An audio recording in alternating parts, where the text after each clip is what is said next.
Hello, trade professional. We are back with another news roundup, and by we, I mean me, Anik, who's going to ask all these questions. We have Andy, and we have Lalo. And you guys already know what they're going to do. They're going to give me all the answers, so we don't have to discuss that anymore. But there's one more thing to mention before we start. And it's that we had our 1-year anniversary, I believe, a few weeks ago.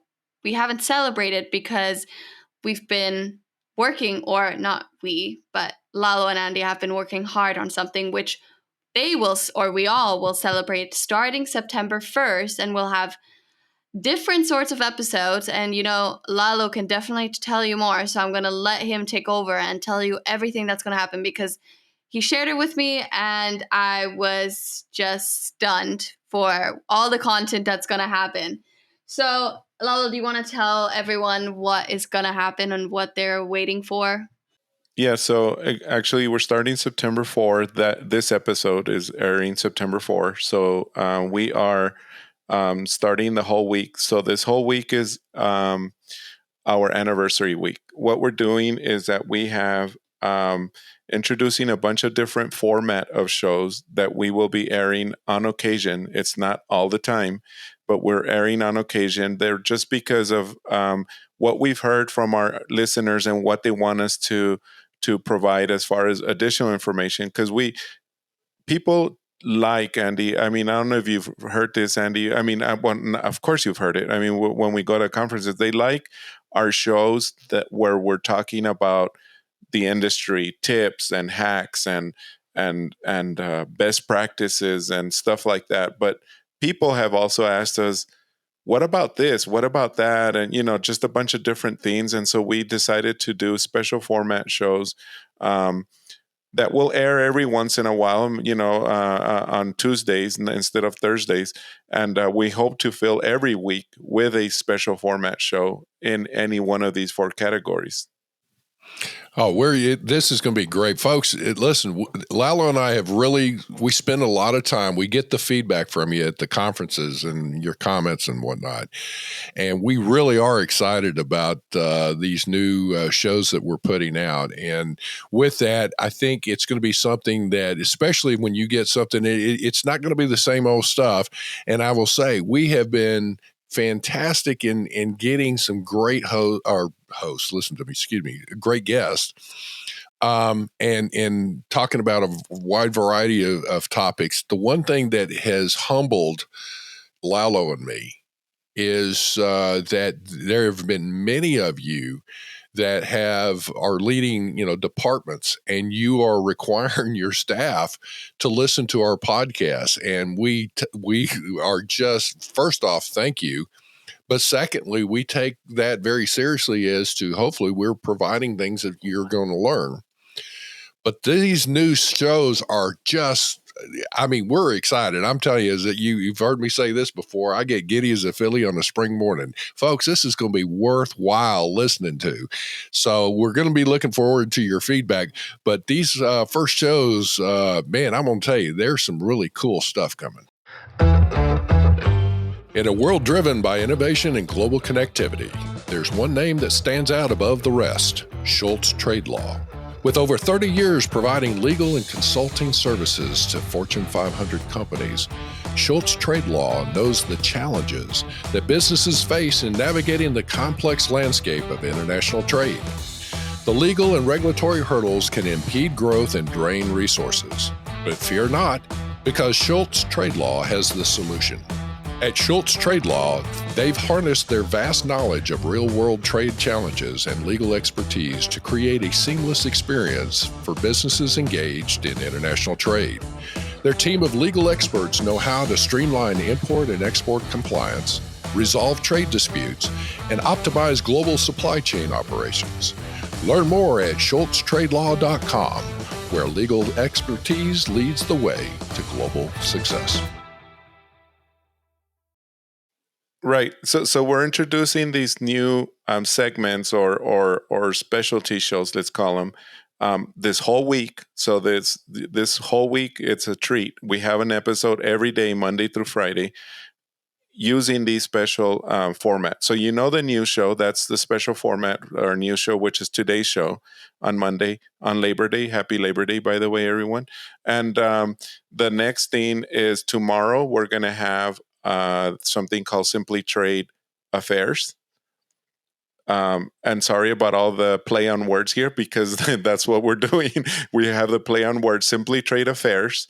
That's a show that we're going to be talking just about government affairs, a little more detail as to like what's legislatively and regulations and all that coming up or being discussed right now on the Hill or whatever, so anything having to do with government affairs.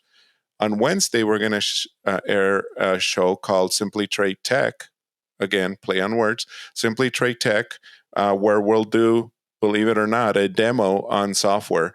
And on Wednesday, even though you're listening to the audio, that day we'll also publish the video for this show. And check the show notes for that. It'll tell you exactly how to get the video. As of today, I still don't know how I'm going to do it, but we will get it out. On Thursday, we're airing something called Simply Trade Folks. So this is a show where we're going to concentrate on people in international trade. So just to get to know them, how they got here, how they accidentally stumbled on trade like we all did, or most of us did, the majority of us did. And so we're talking to people like that. And then on Friday, we're super excited about this one. Everybody seems to be really excited about this one. This one's called Simply Trade Crimes. So it's all about crimes, meaning any court cases or anything that has been filed and in public, because we're not going to talk about anything that's ongoing or anything like that, but a court case. Obviously, we'll mostly have attorneys on the show, but it's going to be mostly episodes about a court case or crime, and we're going to dissect it and talk about it. And what, as Andy says, it's about what are they thinking? Exactly. Or what were they thinking? What were they thinking? When they did that? So we'll dissect it, and in many cases, I mean, sometimes, Andy, the government was wrong, and so these people were right. And so what were they thinking is that they were thinking that they were doing things correctly, and so the case got overturned or whatever. So we're going to talk about that. We're excited. I don't want to take too much time more talking about it because this is the news show. So I want to turn it back to Anik, but please look out for that every day this week, Monday through Friday. We're ready to go. You got those shows, and we hope you're as excited as we are. Yeah, and I'll share a schedule on LinkedIn, and we'll also probably share that on our website, though we know that most of the people listening probably watch through LinkedIn. So that'll definitely be on LinkedIn. So you'll have the entire schedule on which episode will air in case there's one you really feel like listening to. Obviously, you need to listen to all of them, but we'll have it.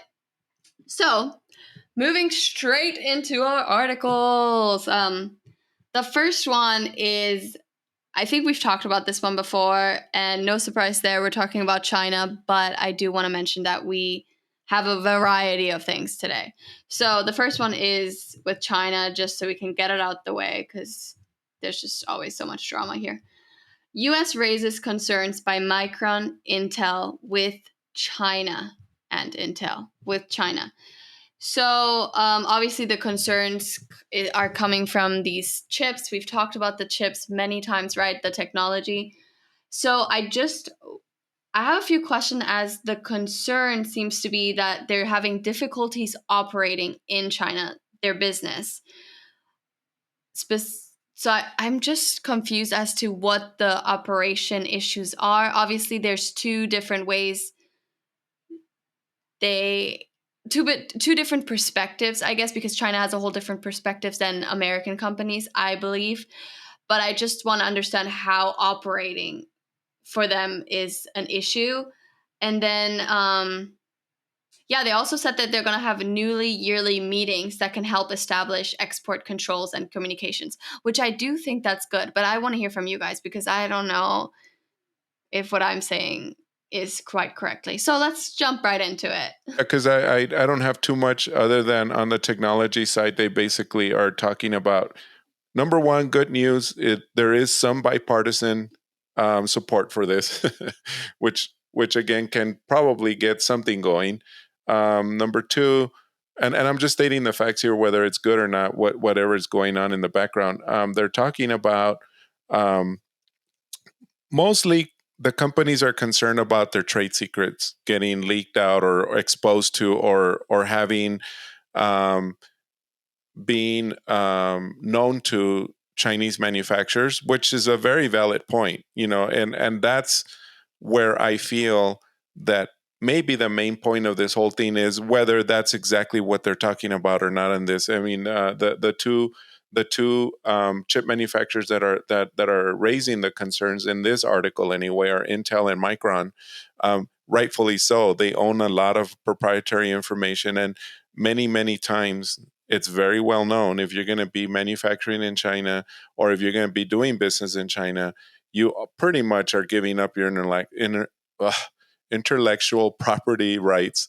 In other words, you're pretty much giving out your trade secrets, how you manufacture, how like engineering information and stuff like that. So anyway, I just want to say that much. The fact that for companies doing trade in China, if something does, I doubt it, but if something does get done, then that's really good because you can probably start doing more business in China with the safety or peace of mind that your trade secret won't get leaked out, or not leaked out. I just meant, made known to competitors or whatnot out in China. Again, not that that's going to happen because I mean it's something that we've been fighting for decades, But anyway, so that's just my point here is on that. Well, and with this, the U.S. Is saying it's raising concerns that that Micron and Intel are both U.S. based companies. That regarding China. So what's happened? China has put a ban on purchasing or importing U.S. Chips, if you will, from Micron and Intel into China. And the scenario there is it's a retaliatory type measure based on the U.S. banning the complex chips with AI and other types of chips that are considered to be a security threat. So, the lower end, I say lower end chips. I mean, if you look in today's world, there are processors now in calculators and phones and just the most simple of things. Even in, let's say, an LED light has a little processor in it, and all those kinds of things. So the question is China's restriction here has a potential negative effect on U.S. based businesses. So the U.S. is raising concerns over that. And at the same time, they're trying to enter into some negotiations with trying to improve the trade between the two countries. Now, saying that, I will say that of the Secretary Raimondo, who is over the Commerce, Secretary of Commerce, she's traveled to China, and she's the third top level executive of the U.S. that has gone over there. And of that, I mean, personally, there's a lot of discussions. There's some, basically, smoke and mirrors, in my opinion. They're going through trying to work through this with China. China is playing aggressive, and U.S. is not. I hate to say it, but maybe others can somebody might want to come on and let's talk through this a little bit. But folks, this particular effort here is China is basically getting tougher with U.S. based goods, and in this case, they're talking about chips or microprocessors. And so Micron and Intel are both, hey, well, wait a minute, this is being difficult. Now, saying that, let me also say this. U.S. and China are the two largest economies in the world. There are, friction between the two governments. And with that, even with the China tariffs, as they were called, or the Trump tariffs, or the 301 and 302 and 232 tariffs, and all that kind of stuff, whatever they're called, China still has full access to the U.S. market. But U.S., as well as other countries, do not have full access to the Chinese market or the economy. And I think that's a problem. So with this, as we're looking at this, the U.S. is raising concerns over China's efforts. But what are they doing about it? Talking. And I will say, and Anik, you were saying, well, the fact that they're sitting down talking, yes, I agree. That's a good thing. Well, and they said that it's going to be twice a year, every year. And I think that's a step forward, because I think that's like in every aspect of life. If you don't have communication, then. And what they're talking about is the formation of a Chinese U.S. trade agreement folks or trade folks. They're going to meet at least twice a year to try and work through some of the trade issues, not policy, but try and work through some of the trade issues itself and disputes or whatever. At the same time, all right, that sounds good. I'll just give you the analogy real quick, is that the way they're going through this and all that, the first meeting is going to be hosted in 2024.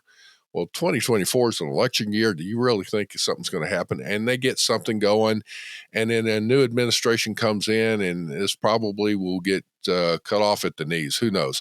The other thing is, these two, it's kind of like a China being a Doberman Pinscher and the U.S. being a Chihuahua. I mean, they're sitting there talking, and the Chihuahua may be going rat, rat, rat, rat, all over the place. And the Doberman just sitting there staring at them and just waiting for an opportunity. So, so saying it, is it good that they're talking? Yes. Do I think that Secretary Raimondo and or the other trade-related folks are going to be able to do anything with this? I don't have much hope in that. So. Well, okay, but the hope dies last. That's all I have to say. Anyways, moving on. Gotta be positive, guys, especially when it comes to China. No, I'm not. It's not a case of being positive and negative. It's just a case of, this is why we're seeing it, Yeah. Yeah, no, I understand. And obviously there's been a lot of history, and you could just make your decisions that way as well. So that's the thoughts we have on China. Yeah, and that actually really makes sense. So I'm glad we discussed this. And I guess there's going to be further issues, because it never seems like there's like an actual outcome. I feel like it's just like this feud that they keep going back and forth. So we'll monitor that. We'll probably have China on next week again. She is basically one that stays. Next one article is the U.S. trade chief flags concerns over India's license mandate for laptop tablet imports. Wow, we have India on the. Sorry, I got sidetracked. We got India on the agenda today. Okay, well, I just want to talk about how this will affect the U.S. and what businesses can do with these kind of new mandates. And is there going to be a different process? Do U.S. businesses have to kind of look out for this mandate? What is the deal? And do you like it, or is it valid? Yeah. Well, first of all, it's not any law or regulation specifically against the U.S. It's against technology, a commodity. And the effort is, of course, we all do it in one way or another. They did it through a license requirement, but we do it through tariffs, and there's different ways of doing that. But they're doing it because they feel they need to stop depending on other countries and increase the domestic production of, in this case, computers. That's their big thing. The tech firms that are mostly affected from the U.S. here are Apple and Dell, because they're the biggest importers. Well, in this case, exporters, but importing into India of that technology and equipment. So that's what's happening. it affects everybody who falls in that category. It's not just Dell and Apple. Just Apple and Dell were pointed out here only because they're the biggest ones going in that. But anyway, so yeah, unfortunately, they did take it up to the WTO to try to get it resolved, and they're still talking about it, and et cetera, et cetera. And I know Andy had some more comments, but that was my deal on that. I mean, I just wanted to kind of like level set a little bit more about what this story was. You know what I mean? So. Yeah, well, and what India is doing here again is, as Lalo mentioned, is that India is putting up a non-tariff trade barrier to incentivize more domestic manufacturing in India of technology. So this is they're putting a license requirement on laptops, tablets, personal computers, those kinds of things. And even though that Dell and Apple are U.S. based companies, their products are predominantly, or have been in the past, predominantly have been manufactured in China. What India is trying to do is deal with the trade deficit between India and China. So China's been dominating a lot of things, and there's been a lot of imports from China, a lot of manufactured products of China going into India. So what India is doing is they're putting these license requirements, not specifically against the U.S., as Lalo was saying. It's any of the non-India manufactured products, and more specifically, if it is China manufactured, putting in restrictions on that for licensing. And so they've said it. What they're trying to do is promote domestic manufacturing. They're trying to protect their own industries, and they're trying to evaluate the scenario there where India citizens are not as dependent on foreign sources for technology. So all that to say is that people need to be aware. So if you're doing business in India, you need to take a look. You may have medical devices that have computers, PCs, things of that nature, whatever that may come into play. You'll have to evaluate it. I don't have the answers on it, but what I'm saying, your action here, if you're doing business in India and you have a PC, an Apple product, some kind of technology, a tablet, even there are tablets that are tied to medical devices, what I see, and other types of service industry type things. So if you're selling those products in India, you're going to require a license for those kinds of things. If you are going in for just a business trip, you're going to require a license for that kind of stuff. So you need to take a look at that and evaluate that and basically determine any impact on your company or whatever, whether you're a U.S. company or Canadian company or any other country around the world that going into India. So food for thought. It's just be aware of it.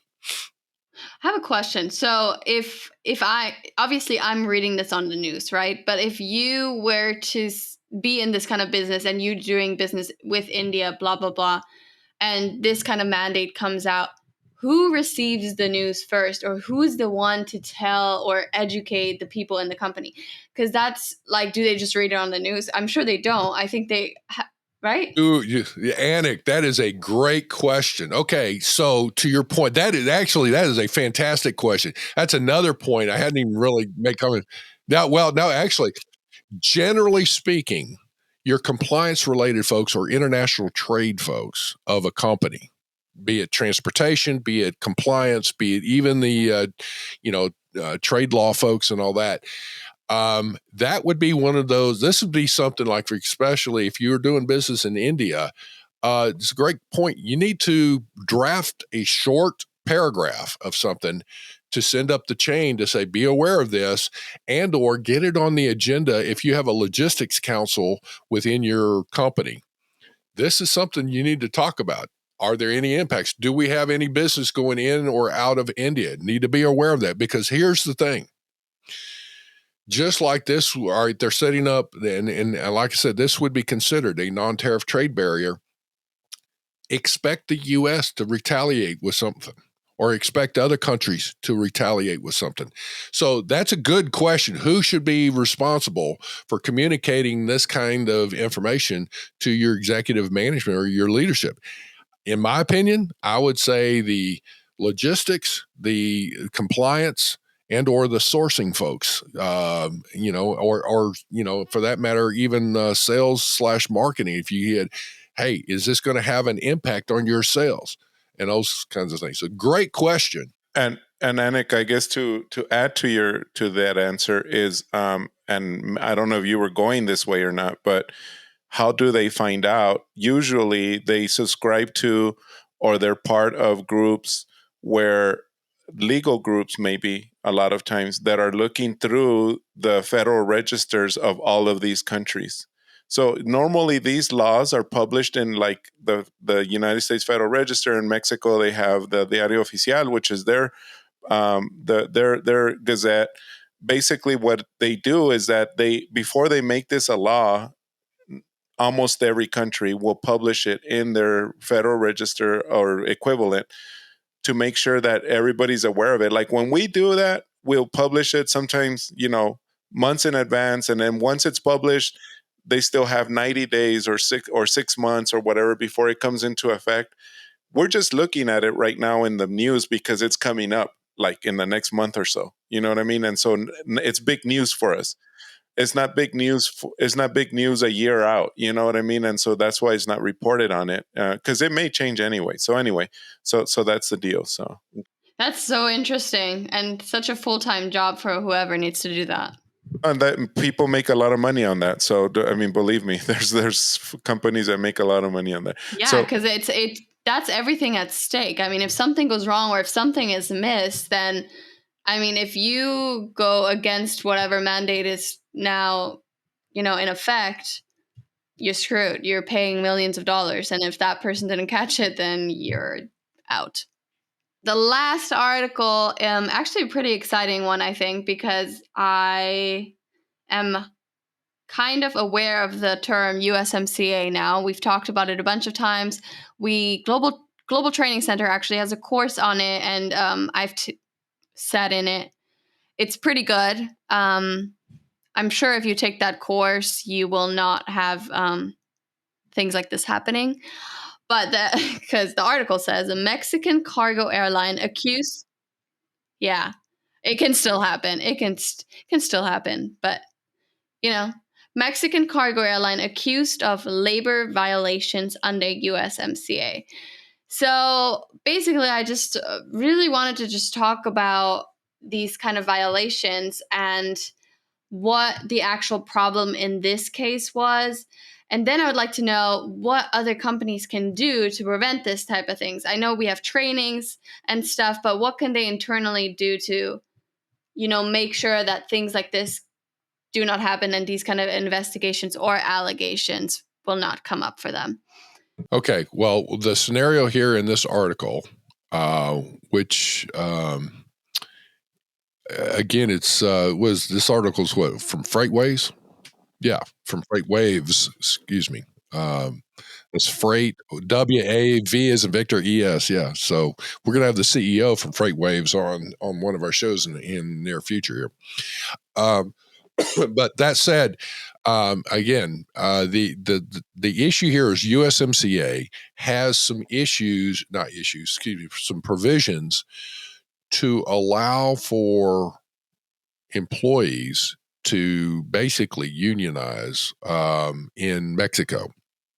And in that, there's certain also pay rates that are supposed to be adhered to in the automotive industry. But the other industries, in this particular case, you're talking about airlines. The past objections or accusations of unfair trade practices, the U.S. had raised some questions regarding manufacturers and some mining companies. In this case, this is the first one, as it said in this article. It's in the service industry, which is, again, the airline. And what they were saying is apparently the accusation is that Moss, who is the Mexican airline here we're talking about, was not allowing the pilots to unionize or to organize, as they call it. And with that, there are some, issues with that. There's already a union involved, like an airline union of some kind here that the employees seem to be represented by. But the pilots, I'm not sure if it appears that the pilots were not allowed to participate in some kind of organization effort. What's it mean? It just basically, I see that the U.S., in this case, is raising the issue. They had been contacted by a union representative and lodging the complaint. And so there is a rapid response provision to the USMCA to investigate and resolve disputes. But anyways, I have a not so fun fact, but a little question. So do you know how many U.S. free trade agreements they have? We have, the U.S. I would say probably about 50 of them. Wait, wait, is this right then? Because this says the United States is party to 14 comprehensive free trade agreements with 20 countries. Maybe it's because it's comprehensive. The other issue, I will say this, though, some of them have come and gone and have expired and all that. But, 14 agreements, that's quite a few, even in and of itself. So, it couldn't shock me because I didn't know how many there were to begin with. And that might seem very ridiculous to some people, but it's not to me.